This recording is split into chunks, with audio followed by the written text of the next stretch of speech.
You're listening to the Book Your Dream Clients podcast, episode 2. Today, I am sharing 5 mistakes that I made when I first started my coaching business. And I don't want you to make the same mistakes, so go grab something to write with and something to drink, and let's get started. You're listening to the Book Your Dream Clients podcast, where we believe business can be simple and you can use your intuition to run towards your goal. Self-made business and success coach Lindsay Maloney helps you start and scale your dream coaching business. With her step-by-step intuitive and creative guidance, you'll leave ready to put her tips into action, push your business forward, and work with your dream clients. Lindsay is here to help you get unstuck and structure your brilliance into a coaching business that's sustainable and financially exhilarating. Here's your host, Lindsay Maloney. All right, so let's just dig into the 5 things. There are many mistakes that I made when I started my first coaching business, and I just had to go through the gigantic list and pick 5 that I know I can easily talk about and explain to you on a podcast episode, because there are some that are going to take a while to explain. But here are the 5 things that I think we can all relate to. Whether it doesn't matter if you're a business coach or a health coach, it really doesn't matter. These are 5 things that I wish I would have done differently. If you have a client-based business and your goal is to book clients or you sell programs, please listen, because I want you to pay really close attention to all of these. These are things that could hold you back in your business for a long time. They did with mine. And I don't want that for you. I want you to grow simply and strong and long lasting. I want you to scale your business with all of your legs really strong and sturdy. So let's get into the first one. When I look at my list here, I don't even know which one to start with. How can we get into this in a good way? There's so many things, and I see so many coaches do this now, and I kind of cringe when I see, like for this one, for example, these are in no particular order. I'm just going to pick them as I go. I have them here in front of me. And the first one that's jumping out at me is I wasn't screening my discovery calls. For years, I gave people my access to my calendar, and they had full pick of the day they wanted to talk to me and the time, and that's just really not the way you want to run your business. We really don't want to give everyone an opportunity to talk to us at every second of the day, right? We have to work on our business. We have to work. We're taking care of our families, so we're going to set our hours. If you want to learn more about that, go to episode 1 and we talk more about that. But having an application process isn't just for the big coaches out there. And that's what I always thought. I thought, years ago, well, I'm not a big coach yet. I can't say apply here. That just sounds weird. It sounds like I'm in high demand, and it sounds like I, have limited time when I don't. So that's what I was putting out into the world. I was putting out into the world that I have all this time. I'm not a big coach. And nothing really happened. It was like crickets. Then once I started working on my mindset and going deeper and deeper into my dream clients, my dream students, and what I really wanted to help people with and who I wanted to help, I had to start screening people. You're going to find as a coach that people are going to just want to talk to you, especially, if they see you on social media a lot, they admire you, or they think you're really smart and they want a business just like yours. You're going to find some people that are going to, if they can have access to your calendar, they're going to book a call with you so they can pick your brain. And that's not very fair. I don't really think that is a great way to reflect your own business. If you're booking calls with coaches to pick their brain, and then you don't have any idea in your head or plan to invest in that coach. You're just wanting to talk to somebody to get some ideas for your own business, which I don't think is right. So I was finding I was getting people who weren't willing to invest whatsoever, no matter how it didn't even sound like they even wanted to.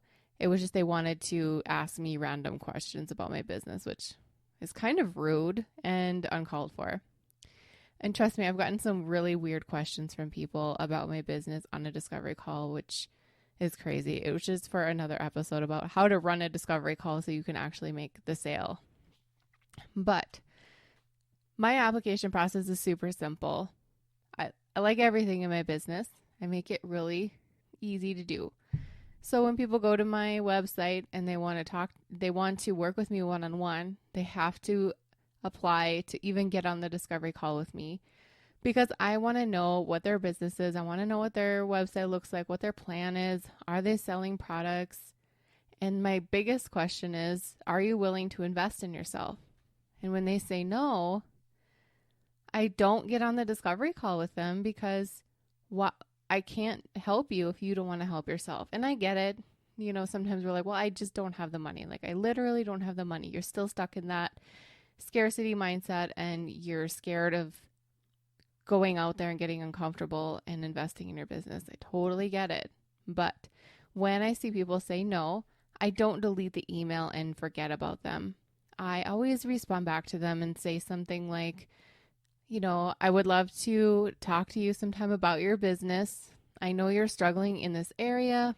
I really believe I could help you, but I don't feel like this is the best time for you. So I highly recommend you do. I give them a few calls to action, whether it's some free resources that I have or recommended books that I can kind of tell maybe would help them just by glancing at the words that they use, their website, their social media platform. I can tell a lot about somebody from those things. So I will always send them things so they can better themselves. And a lot of times, those people will come back and they'll ask again, Kate, I'm ready. Now can we do it? And that just makes my day, because I know that, okay, they just needed that missing puzzle piece fit in there so they could make that next step in their life and in their business. So having that application process also puts you at a higher level. You know, it puts you, even if you've never booked a client before, make them apply. They're never going to know that you haven't worked with anybody yet. Make them apply. Screen those applications. Write them back and let them know that if they got in or not. And you're going to feel like your business is at a much higher level, which only puts your business on the path to faster success and to your goal faster, because you put that message out there that this is what I want my business to be like. So if you're saying to yourself, in a couple years, when I'm bigger, I'll have an application process. Why wait 2 years? That doesn't make any sense. I'm telling you now to do this, because do the things that you would do in 2 years, 3 years in your business. Do them now. Throw out that boomerang or whatever it's called. Throw it out there. I am a high level coaching business, and all of that stuff is going to come back to you when you start acting like one. I guarantee it. Okay, and my second one that I want to talk about was I didn't even have a sales page to work with me one-on-one, which just blows my mind, because I'm all about sales pages now. But I was not about them back then. I had no idea how to make a sales page whatsoever. I had no idea what to write, what my message was, who I was really talking to. I wasn't clear on my ideal client whatsoever. And so all I had was a paragraph of, to work with me one-on-one, click here. And then they had access to my calendar or something. I don't even know what kind of weird pathway it was. But I had no sales page for somebody to sit there and look into. You know, when you hire a coach, you spend so much time on their sales page. I know I do. I spend so much time there because I want to read every single word and feel like I can connect with them on a deep level. That's really important to me. Working one-on-one with someone is probably going to be your highest investment that you're going to be making in your business.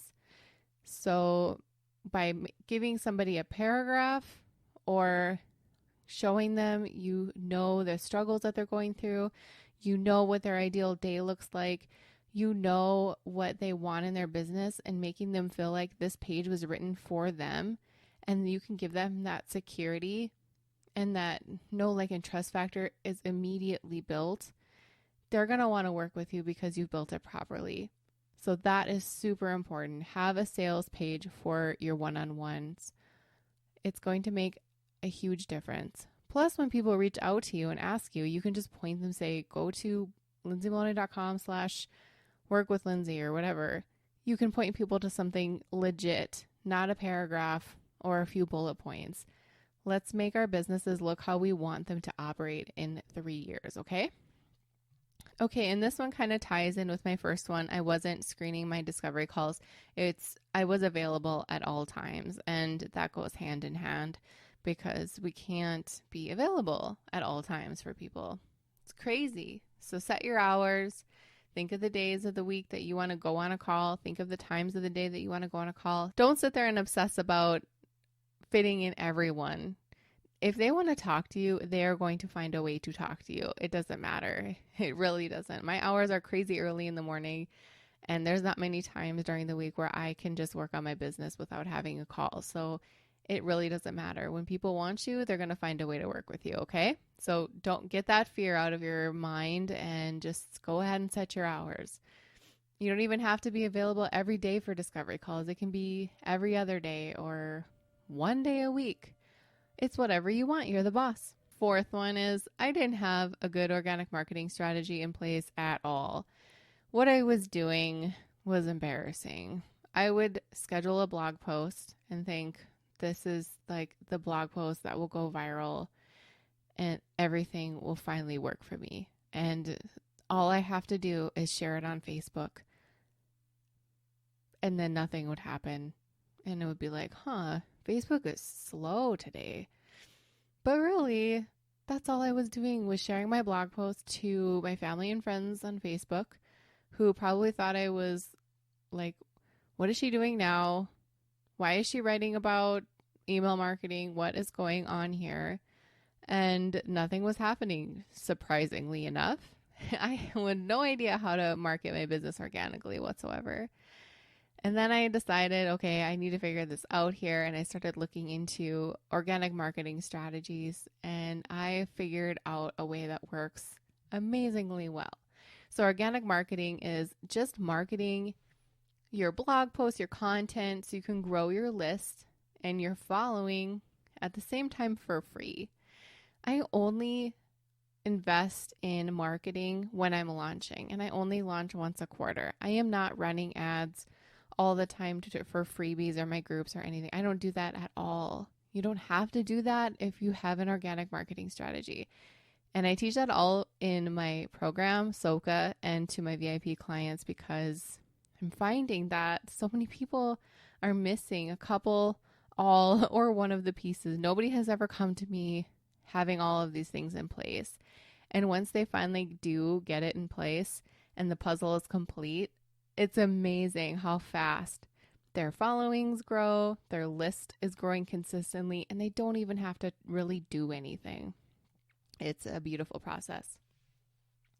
So if you don't have an organic marketing strategy, go and get one because you need it. It doesn't matter how small or big your business is. It's always going to be necessary for you to be doing those things. And that's things like, it's like planning things on social media, you know, those fun little things that we have to do as business owners. Pinterest, Instagram, Facebook. Figure out where your audience is, where they're hanging out, how you can deliver content to them consistently. Drive traffic to your website, give them calls to action so your list is building. You're getting a concentrated list of people who are warm and interested buyers for your program, for your one-on-one programs, all of those things. We can't do all of those things physically every single day. So having a strategy in place and just working on it a few days of the month can really set your business up for big growth and success. And the last one was I was trying to do all the things. And I remember hearing people talk about this, and it always seems like they always save this one for last. You got to hire somebody, you got to get help. And I would always roll my eyes and hit pause or exit out like, yeah. You're making all the money to hire people now. Must be nice. I still have to do everything. Goodbye. That's how I felt when people would say that you got to hire help. And trust me, it took me a long time to get to that point. I've had lots of people that I've hired in and off and on throughout the life of my business, but I really found it difficult to even get to the point to figure out what I would have somebody do. That was a challenge for me. So I wrote down everything that I do in my business, every little thing. And I thought, okay, how much do I like doing this? Could this make sense if I didn't do it anymore and hire somebody to do it for me? Would I save some time? Would I be able to spend more time with my family or my students or clients? What would I get in return, and would it make sense? So there was a few things that I noticed that I especially looked at the things that I kind of dreaded doing. That's what came to me first. And I looked at them and I thought, I've perfected this workflow. I know how it goes and I don't want to do it anymore. So I handed it off to somebody else to do. And then that started working really well and is amazing. And I'm so glad I have her on my side. And then I looked at another thing and I thought, I don't really want to do this anymore either. And then I was getting a little higher happy. And so I hired somebody else to do something else for me because I didn't want to spend time doing it anymore. It wasn't worth my time. I work a full-time job. I have kids. I can't sit and do things that are not directly pointing to making money from my business or helping people who have invested in me. Those things are the first things that will go off of my list and onto somebody else's. And it's amazing to do that. You guys, you can find such great help for affordable prices out there. All you have to do is ask. That's what I did. I just asked. I went on Instagram on my stories. I told people what I was looking for. And I got a lot of emails and direct messages from people.